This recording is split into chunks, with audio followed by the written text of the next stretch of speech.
והכי טוב שלא נגיע לשם. שיהיה בהצלחה. כן, תודה. עופר, תודה רבה. תודה.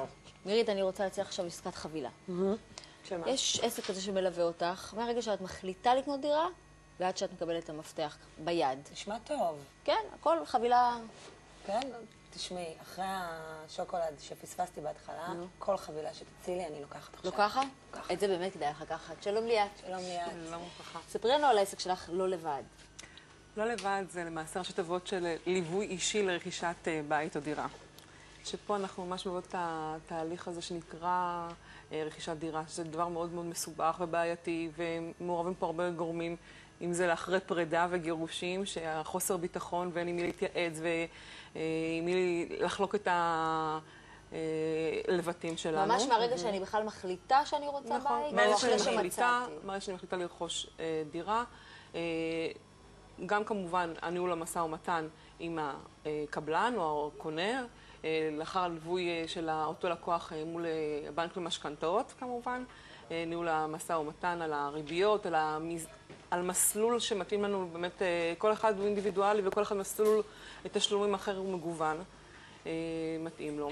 ועד המפתחות ועיצוב הפנים של הדירה וכל מה שקשור ממש מהפרטים הכי קטנים? אפילו לבחור את הריצוף, את הברזים ו... כן, אבל את יודעת, זה עוד גורם לכל הלבטים. אם אנחנו, הבני זוג, לא מצליחים להסתדר, אז קם פה איזשהו בורר לפעמים שהוא רואה את כל העסקה בצורה מאוד הוליסטית ויודע לתת את הטיפים הנכונים. ולפעמים לא תקשיבי לדעה של הבעל, אולי תקשיבי למישהו גורם אחר שלפעמים הוא צודק. או ההפך, או אם הוא לא יקשיב לי, הוא לא יקשיב לך. כמובן. אם הוא לא יקשיב לאישה, אז אולי למישהו אחרת שתיתן לו את העצת הנכונות, ובאמת מניסיון הוא כן ייקח את זה לתשומת ליבו. ופה למעשה מונעים את הטעויות שגורמים למעשה לעוגמת נפש מאוד רצינית בתהליך שנקרא לרכוש דירה. אז אתם גם סוג של פסיכולוג צמוד. כן, כמו.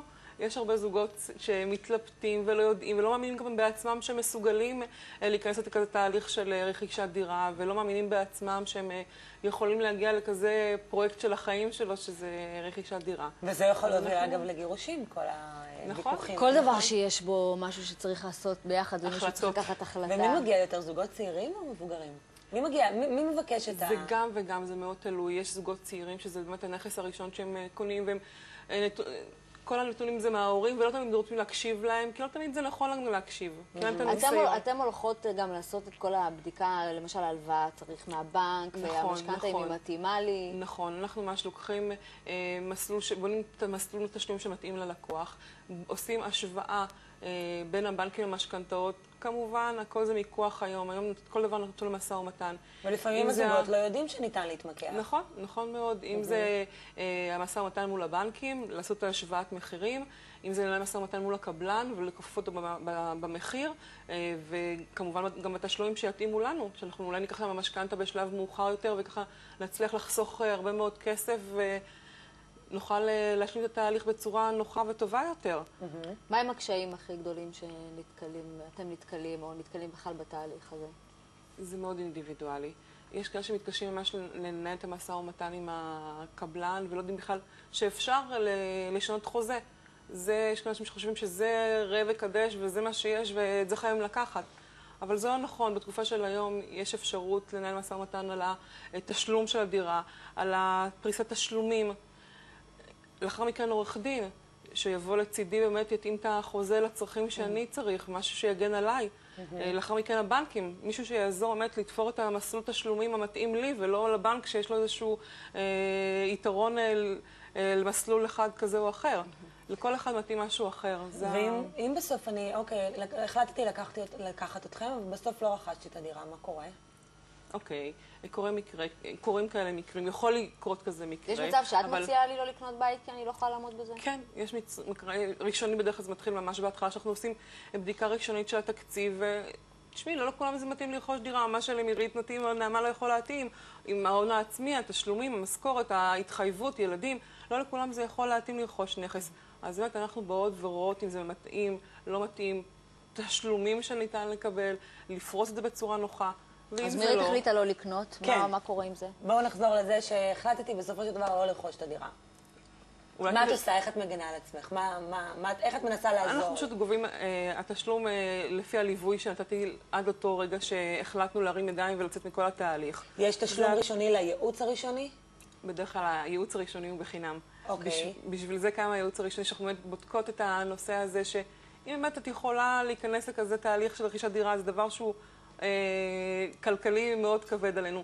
האדם שקונה רכב למשל, הוא מתייעץ עם חברים, הוא בודק את הרכב, הוא נכנס למוסכניק, אני וסמי וסחבק זוכרים מתחת לאוטו ובודקים את כל הרכב.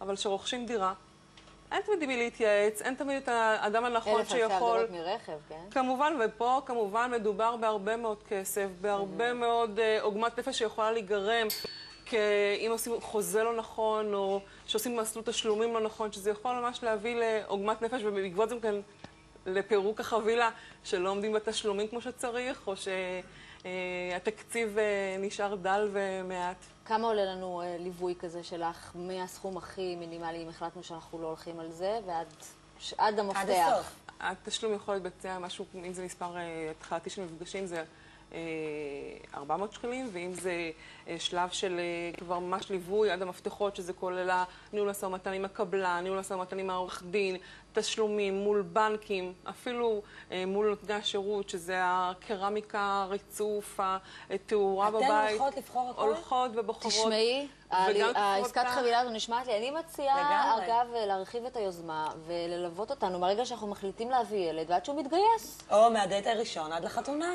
או? ליווי מהדייט הראשון.